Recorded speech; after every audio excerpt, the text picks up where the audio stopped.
Section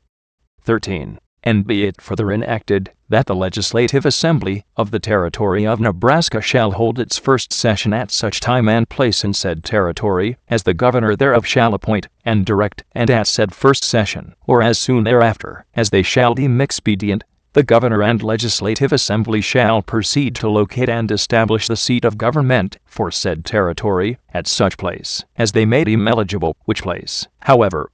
shall thereafter be subject to be changed by the said governor and legislative assembly. Section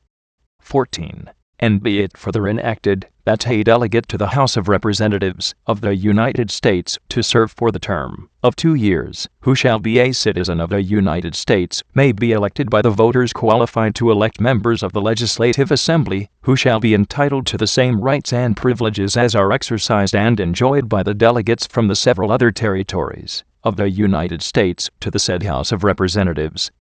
But the delegate first elected shall hold his seat only during the term of the Congress to which he shall be elected. The first election shall be held at such time and places, and be conducted in such manner as the governor shall appoint and direct, and at all subsequent elections the times, places, and manner of holding the elections shall be prescribed by law. The person having the greatest number of votes shall be declared by the governor to be duly elected, and a certificate thereof shall be given accordingly. That the Constitution and all laws of the United States which are not locally inapplicable shall have the same force and effect within the said territory of Nebraska as elsewhere within the United States, except the 8th section of the Act preparatory to the admission of Missouri into the Union approved March 6, 1820, which, being inconsistent with the principle of non-intervention by Congress with slaves in the states and territories, as recognized by the legislation of 1850, commonly called the Compromise Measures,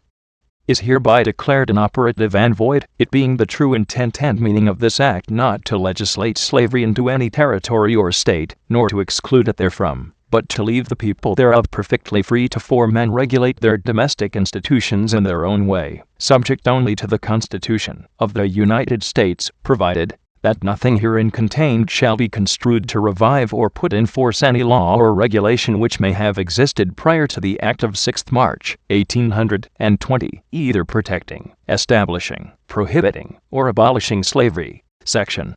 15. And be it further enacted, that there shall hereafter be appropriated, as has been customary for the territorial governments, sufficient amount to be expended under the direction of the said governor of the territory of Nebraska, not exceeding the sums heretofore appropriated for similar objects, for the erection of suitable public buildings at the seat of government, and for the purchase of a library, to be kept at the seat of government, for the use of the governor, legislative assembly, judges of the Supreme Court, secretary, marshal,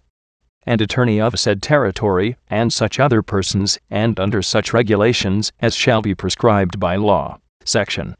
16. And be it further enacted, that, when the lands in the said territory shall be surveyed under the direction of the government of the United States, preparatory to bringing the same into market, section numbered 16 and 36 in each township in said territory shall be, and the same are hereby reserved for the purpose of being applied to schools in said territory, and in the states and territories hereafter to be erected out of the same. Section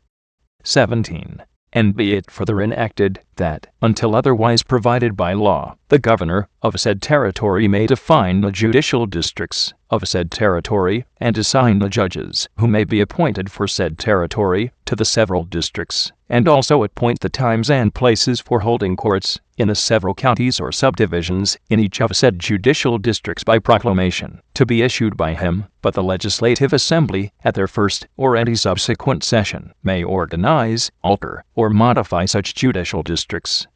and assign the judges, and alter the times and places of holding the courts, as to them shall seem proper and convenient. Section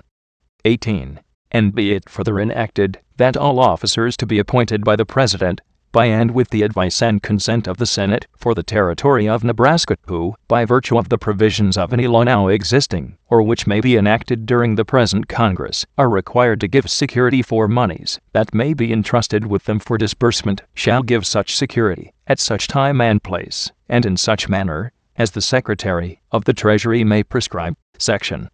19. and be it further enacted, that all that part of the territory of the United States included within the following limits, except such portions thereof as are hereinafter expressly exempted from the operations of this act, to wit, beginning at a point on the western boundary of the state of Missouri, where the 37th parallel of north latitude crosses the same, thence west on said parallel to the eastern boundary of New Mexico, thence north on said boundary to latitude 38.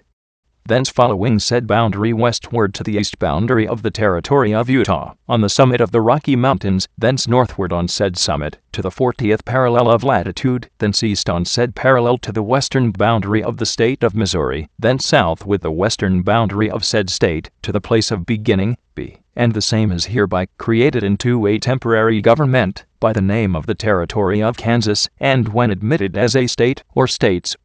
the said territory, or any portion of the same, shall be received into the Union, with or without slavery, as their Constitution may prescribe at the time of their admission, provided that nothing in this act contained shall be construed to inhibit the government of the United States from dividing said territory into 2 or more territories, in such manner, and at such times as Congress shall deem convenient and proper, or from attaching any portion of said territory to any other state or territory of the United States, provided further that nothing in this act contained shall be construed to impair the rights of person or property now pertaining to the Indians in said territory, so long as such rights shall remain unextinguished by treaty between the United States and such Indians, or to include any territory which, by treaty with any Indian tribe, is not, without the consent of said tribe, to be included within the territorial limits or jurisdiction of any state or territory. But all such territory shall be excepted out of the boundaries, and constitute no part of the territory of Kansas, until said tribe shall signify their assent to the President of the United States to be included within the said territory of Kansas, or to affect the authority of the government of the United States to make any regulation respecting such Indians, their lands, property, or other rights, by treaty, law, or otherwise, which it would have been competent to the government to make, if this act had never passed. Section 20. And be it further enacted, that the executive power and authority in and over said territory of Kansas shall be vested in a governor, who shall hold his office for 4 years, and until his successor shall be appointed and qualified, unless sooner removed by the President of the United States. The governor shall reside within said territory, and shall be commander-in-chief of the militia thereof. He may grant pardons and respites for offenses against the laws of said territory, and reprieves for offenses against the laws of the United States, until the decision of the President can be made known thereon. He shall commission all officers, who shall be appointed to office, under the laws of the said territory, and shall take care that the laws be faithfully executed. Section 21. And be it further enacted, that there shall be a secretary of said territory, who shall reside therein, and hold his office for 5 years, unless sooner removed by the President of the United States. He shall record and preserve all the laws and proceedings of the Legislative Assembly hereinafter constituted, and all the acts and proceedings of the governor in his executive department. He shall transmit 1 copy of the laws and journals of the Legislative Assembly within 30 days after the end of each session, and 1 copy of the executive proceedings and official correspondence semi-annually on the first days of January and July in each year to the President of the United States, and 2 copies of the laws to the President of the Senate and to the Speaker of the House of Representatives, to be deposited in the libraries of Congress, and, in case of the death, removal, resignation, or absence of the governor from the territory, the Secretary shall be, and he is hereby authorized and required to execute and perform all the powers and duties of the governor during such vacancy or absence, or until another governor shall be duly appointed and qualified to fill such vacancy.